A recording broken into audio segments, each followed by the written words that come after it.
സുഹൃത്തുക്കളെ, സാംസങ് ഈ വർഷം പുറത്തിറക്കിയിട്ടുള്ള സാംസങ് ഗാലക്സി A23 4G എന്ന ഈ ഒരു ബജറ്റ് ഫോണാണ് നമ്മൾ ഇന്നത്തെ ഒരു വീഡിയോയിലൂടെ അൺബോക്സ് ചെയ്ത് കാണിക്കാൻ ഉദ്ദേശിച്ചിട്ടുള്ളത്. അപ്പൊ വീഡിയോയിലേക്ക് കിടക്കുന്നതിന് മുമ്പ് നിങ്ങളുടെ ചാനൽ ഇതുവരെ സബ്സ്ക്രൈബ് ചെയ്തിട്ടില്ല എന്നുണ്ടെങ്കിൽ എത്രയും പെട്ടെന്ന് സബ്സ്ക്രൈബ് ചെയ്തേക്കുക. എന്നാൽ മാത്രമാണ് നമ്മൾ തുടർന്ന് അപ്ലോഡ് ചെയ്യുന്ന പുതുപുത്തൻ വീഡിയോ നിങ്ങൾക്ക് നോട്ടിഫിക്കേഷൻ ആയിട്ട് ലഭിക്കുള്ളൂ. നമുക്ക് നേരെ വീഡിയോയിലേക്ക് കിടക്കാം. ഞാൻ Kader Velleri, welcome to tech solutions.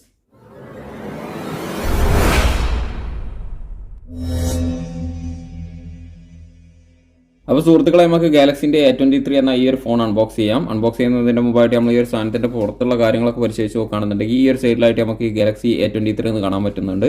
ഇത് 4G ഫോണാണ്. ഈ ഒരു സൈഡിലായിട്ട് നമുക്ക് ഈ ഒരു ഫോണിൻ്റെ മോഡൽ നമ്പർ കാണാൻ പറ്റുന്നുണ്ട്. SM-A235F എന്നാണ് ഈ ഒരു ഫോണിൻ്റെ model number. Made in Vietnam എന്ന് നമുക്ക് കാണാൻ പറ്റുന്നുണ്ട്. ഈ ഒരു സൈഡിലായിട്ട് 128 GB സ്റ്റോറേജ് എന്ന് കൊടുത്തിട്ടുണ്ട്. പക്ഷേ ഇതിൻ്റെ റാം എത്രയാണെന്നുള്ളത് ഇത് കൊടുത്തതായിട്ട് നമുക്ക് കാണാൻ പറ്റിയിട്ടില്ല. ഏതായാലും നമുക്ക് ഈ ഒരു ഫോൺ അൺബോക്സ് ചെയ്തതിനു ശേഷം കൂടുതൽ വിവരങ്ങളിലേക്ക് കടക്കാം.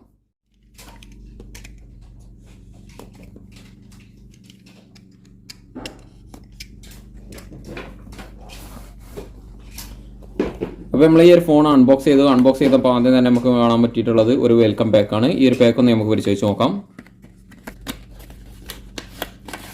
ഈ ഒരു പാക്ക് നമ്മൾ പരിശോധിച്ച് നോക്കുമ്പോൾ ഒരു കാറ്റലോഗ് മാത്രമാണ് നമുക്ക് ഇതിൽ കാണാൻ പറ്റിയിട്ടുള്ളത്. പൗച്ച് ഈ ഒരു ഫോണിൻ്റെ കൂടെ നമുക്ക് ലഭിച്ചിട്ടില്ല. അടുത്തതായിട്ട് നമുക്ക് കാണാൻ പറ്റുന്നത് ഫോണാണ്. ഫോണിലേക്ക് വരാം. നമുക്ക് അതിൻ്റെ മുമ്പായിട്ട് നമുക്ക് ഈ ഒരു ഫോണിൻ്റെ ബോക്സും കൂടി ഒന്ന് പരിശോധിച്ച് നോക്കേണ്ടതുണ്ട്. ബോക്സ് പരിശോധിച്ച് നോക്കുമ്പോൾ ആദ്യം തന്നെ നമുക്ക് ലഭിച്ചിട്ടുള്ളത് ഒരു 15 വാട്ട്സിൻ്റെ ഫാസ്റ്റ് ചാർജറാണ്. ഈ ഒരു ഫോണിൻ്റെ പ്രത്യേകത എന്ന് പറഞ്ഞാൽ 25 വാട്ട്സിൻ്റെ ഫാസ്റ്റ് ചാർജർ ഈ ഒരു ഫോണിൽ സപ്പോർട്ട് ചെയ്യും. പക്ഷേ നമുക്ക് ഈ ഒരു ബോക്സിനകത്ത് കിട്ടിയിട്ടുള്ളത് 15 വാട്ട്സിൻ്റെ ഫാസ്റ്റ് ചാർജറാണ്. ഈ ഒരു ബോക്സിൻ്റെ കൂടെ നമുക്ക് ഒരു USB കേബിൾ നമുക്ക് ലഭിച്ചിട്ടുണ്ട്. ഒരു Type-C USB കേബിളാണ് നമുക്ക് ലഭിച്ചിട്ടുള്ളത്. കൂടാതെ നമുക്ക് ഈ ഒരു ബോക്സിനകത്ത് നമ്മൾ പരിശോധിച്ച് നോക്കുമ്പോൾ ഒരു GCC യൂണിറ്റ് ആയിട്ട് പോലെ നമുക്ക് ഈ ഒരു ഫോണിൻ്റെ ബോക്സിനകത്ത് നമുക്ക് ഹെഡ്ഫോൺ ലഭിച്ചിട്ടില്ല. ഈ ഒരു ബോക്സിനകത്ത് സിം കാർഡ് എജക്ടർ നമുക്ക് ലഭിച്ചിട്ടുണ്ട്. അപ്പോൾ ഇത്രയും കാര്യങ്ങളാണ് നമുക്ക് ഈ ഒരു ബോക്സിൻ്റെ അകത്ത് ലഭിച്ചിട്ടുള്ളത്. അടുത്തതായിട്ട് നമ്മൾ ഈ ഫോണിലേക്ക് തന്നെ തിരിച്ചു വരാം.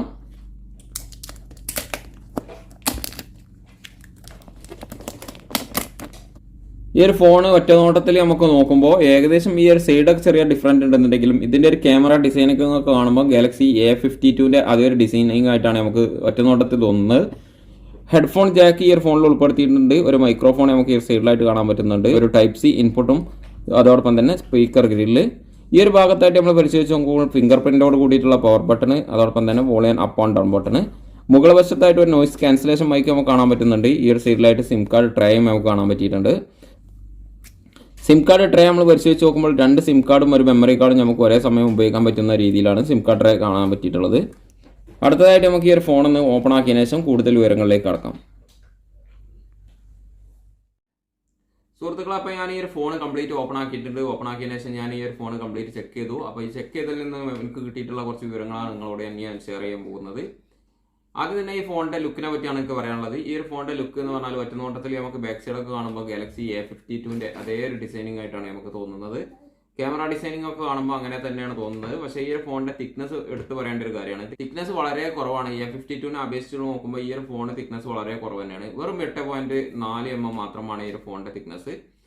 പിന്നെ അതേപോലെ തന്നെ ഈ ഒരു ഫോണിൻ്റെ വെയിറ്റ് വെറും 195 ഗ്രാമാണ്. അതുകൊണ്ട് തന്നെ നമുക്ക് കയ്യിലൊക്കെ പിടിച്ച് ഉപയോഗിക്കാൻ വളരെ ഈസിയാണെന്ന് തന്നെ പറയാം. നമ്മൾ ഇപ്പോൾ പുതിയ ഇറങ്ങിയിട്ട് 2021 ലാസ്റ്റ് ഇറങ്ങിയിട്ടുള്ള A32 ആയാലും A52 ആയാലൊക്കെ നല്ല തിക്നെസ് കൂടുതലായിരുന്നു ആ ഒരു ഫോൺ. അപ്പോൾ ആ ഒരു ഫോണിൽ നിന്ന് വ്യത്യസ്തമായിട്ട് പറയുകയാണെന്നുണ്ടെങ്കിൽ ഇത് തിക്നെസ് വളരെ കുറഞ്ഞിട്ടുള്ള ഒരു ഫോൺ തന്നെയാണ്. പിന്നെ ഈ ഒരു ഫോണിന് തിക്നെസ് കുറവാണെന്നുണ്ടെങ്കിലും 5000 mAh ബാറ്ററി നമുക്ക് ഈ ഒരു ഫോണിൽ കാണാൻ പറ്റിയിട്ടുണ്ട്. 25 വാട്ട്സിൻ്റെ ഫാസ്റ്റ് ചാർജർ ഈ ഒരു ഫോണിൽ സപ്പോർട്ട് ചെയ്യുന്നുണ്ട്. 25 വാട്ട്സിൻ്റെ ഫാസ്റ്റ് ചാർജർ സപ്പോർട്ട് ചെയ്യുന്നുണ്ടെന്നുണ്ടെങ്കിലും നമുക്ക് ഈ ഒരു ഫോണിൻ്റെ കൂടെ നമുക്ക് കിട്ടിയിട്ടുള്ളത് വെറും 15 വാട്ട്സിൻ്റെ ഫാസ്റ്റ് ചാർജർ മാത്രമാണ്.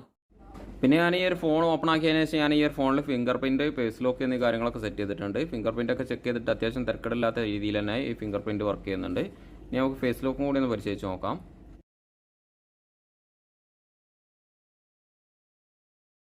ഫേസ് ലോക്ക് ഞാൻ പരിശോധിച്ച് നോക്കുമ്പോൾ എനിക്ക് ചെറിയൊരു ഡിലേ ഉള്ള പോലെ ഫീൽ ചെയ്തു. ഇത് ഇനി ഞാൻ ഫേസ് ലോക്ക് സെറ്റ് ചെയ്തതിൻ്റെ പ്രശ്നമാണോ എന്നുള്ളത് അറിയില്ല. പിന്നെ ഈ ഫോണിൻ്റെ ബാക്ക് സൈഡിലായിട്ട് നമ്മൾ കാണുന്നത് പ്ലാസ്റ്റിക് ബോഡിയാണ് നമുക്ക് കാണാൻ പറ്റുന്നത്. 4 ക്യാമറയിലാണ് ഈ ഒരു ഫോൺ വന്നിട്ടുള്ളത്. ഇൻ ക്യാമറ വരുന്നത് 50 മെഗാപിക്സലും, അൾട്രാ വൈഡ് വരുന്നത് 5 മെഗാപിക്സലും, മാക്രോ ലെൻസ് വരുന്നത് 2 മെഗാപിക്സലും, ഡെപ്ത് സെൻസർ വരുന്നത് 2 മെഗാപിക്സലും വീതമാണ്. പിന്നെ നമ്മൾ ഈ ഒരു ഫോണിൻ്റെ ഫ്രണ്ട് ഭാഗത്തേക്ക് നമ്മൾ നോക്കുകയാണെന്നുണ്ടെങ്കിൽ ഈ ഒരു ഫോണിൽ വന്നിട്ടുള്ളത് Gorilla 5ൻ്റെ പ്രൊട്ടക്ഷനോട് കൂടിയിട്ടുള്ള TFT ഡിസ്പ്ലേ ആണ് നമുക്ക് ഈ ഒരു ഫോണിൽ കാണാൻ പറ്റിയിട്ടുള്ളത്. TFT ഡിസ്പ്ലേ ആണെന്നുണ്ടെങ്കിലും അത്യാവശ്യം ക്ലാരിറ്റി ഒക്കെ ഉള്ള വീഡിയോ ആണ് നമുക്ക് ഈ ഒരു ഫോണിൽ കാണാൻ പറ്റിയിട്ടുള്ളത്. 1080p വരെ വരുന്ന യൂട്യൂബ് വീഡിയോ നമുക്ക് ഈ ഒരു ഫോണിൽ കാണാൻ പറ്റുന്നുണ്ട്. 90 ഹെഡ്സിന്റെ റീഫ്രഷ് റേറ്റ് നമുക്ക് ഈ ഒരു ഫോണിൽ കാണാൻ പറ്റിയിട്ടുണ്ട്. അടുത്തതായിട്ട് നമ്മൾ ഈ ഒരു ഫോണിന്റെ സോഫ്റ്റ്വെയർ ഇൻഫർമേഷൻ പരിശോധിച്ച് നോക്കുമ്പോൾ നമുക്ക് കാണാൻ പറ്റിയിട്ടുള്ളത് ആൻഡ്രോയിഡ് 12 ബേസ്ഡ് സാംസങ്ങിന്റെ 1UI 4.1 വേർഷൻ ആണ് ഈ ഒരു ഫോണിൽ നമുക്ക് കാണാൻ പറ്റിയിട്ടുള്ളത്. അങ്ങനെയൊക്കെയാണെന്നുണ്ടെങ്കിലും ഈ ഒരു ഫോണിൽ നമുക്ക് സ്ക്രീൻ റെക്കോർഡർ പ്രീ ഇൻസ്റ്റാൾ ആയിട്ട് വന്നതായിട്ട് കാണാൻ പറ്റിയിട്ടില്ല. പിന്നെ നമ്മൾ ഈ ഒരു ഫോണിൽ പ്രീ ഇൻസ്റ്റാൾ ആയിട്ടുള്ള ആപ്ലിക്കേഷൻ ഒക്കെ പരിശോധിച്ച് നോക്കുമ്പോൾ ഈ ഒരു ഫോണിൽ ടിക്ടോക്ക് പോലുള്ള കുറഞ്ഞ ആപ്ലിക്കേഷനൊക്കെ ഈ ഒരു ഫോണിൽ നമുക്ക് കാണാൻ പറ്റിയിട്ടുണ്ടെന്നുണ്ടെങ്കിലും ആവശ്യമില്ലാത്ത ആപ്ലിക്കേഷനൊക്കെ നമുക്ക് അൺഇൻസ്റ്റാൾ ചെയ്യാനുള്ള സൗകര്യം ഈ ഒരു ഫോണിൽ കൊടുത്തിട്ടുണ്ട്.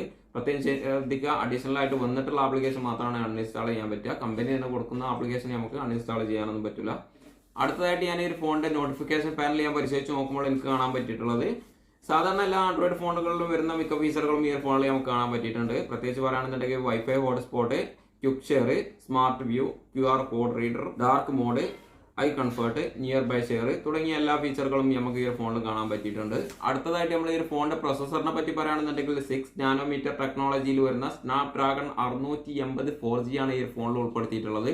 ഇനി നമുക്ക് ഈ ഒരു ഫോണിന്റെ ക്യാമറക്കകത്തുള്ള ഫീച്ചറുകളൊക്കെ പരിശോധിച്ച് നോക്കുകയാണെന്നുണ്ടെങ്കിൽ ഈ ഒരു ഫോണിൽ നമുക്ക് ഫസ്റ്റ് ആയിട്ട് തന്നെ കാണാൻ പറ്റിയിട്ടുള്ളത് portrait mode, photo mode, video mode. പിന്നെ അതിന് ശേഷം നമുക്ക് മോർ സെക്ഷനിലായിട്ട് കാണാൻ പറ്റിയിട്ടുള്ളത് പ്രോ ഇമേജ് കാണാൻ പറ്റിയിട്ടുണ്ട്, പനോർമ മോഡ് കാണാൻ പറ്റിയിട്ടുണ്ട്, food, night, macro, slow motion എന്നീ ഫീച്ചറുകളൊക്കെ നമുക്ക് ഈ ഒരു ഫോണിൽ കാണാൻ പറ്റിയിട്ടുണ്ട്. ഇനി നമുക്ക് ഈ ഒരു ഫോണിൽ എടുത്തിട്ടുള്ള വീഡിയോ ഒന്ന് സ്ക്രീനിൽ കാണാം.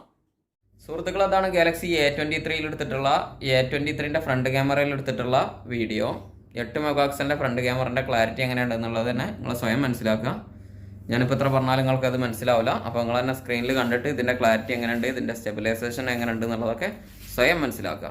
ഓക്കെ സുഹൃത്തുക്കളെ, ഗാലക്സി A23 4G എന്ന ഈ ഒരു ഫോണിൻ്റെ ബാക്ക് ക്യാമറയിൽ എടുത്തിട്ടുള്ള ഒരു വീഡിയോ ആണ് നിങ്ങളിപ്പോൾ സ്ക്രീനിൽ കണ്ടുകൊണ്ടിരിക്കുന്നത്. 50 മെഗാപിക്സലാണ് ഈ ഒരു ഫോണിൻ്റെ ബാക്ക് ക്യാമറ വരുന്നത്.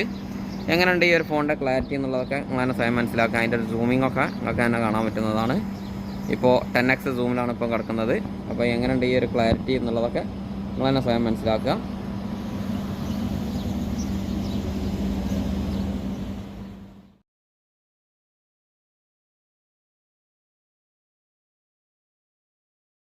അപ്പോൾ സുഹൃത്തുക്കളെ, നമ്മൾ ഈ ഒരു ഫോണിനെ പറ്റി പറയാനുള്ള ഏകദേശം എല്ലാ കാര്യങ്ങളും പറഞ്ഞു തീർന്നിട്ടുണ്ട്. ഇനി നമുക്ക് ഈ ഒരു ഫോണിന്റെ പ്രൈസും കൂടിയാണ് പറയാനുള്ളത്. 85 റിയാലാണ് ഒമാൻ റിയാൽ ഈ ഒരു ഫോണിന് വരുന്നത്.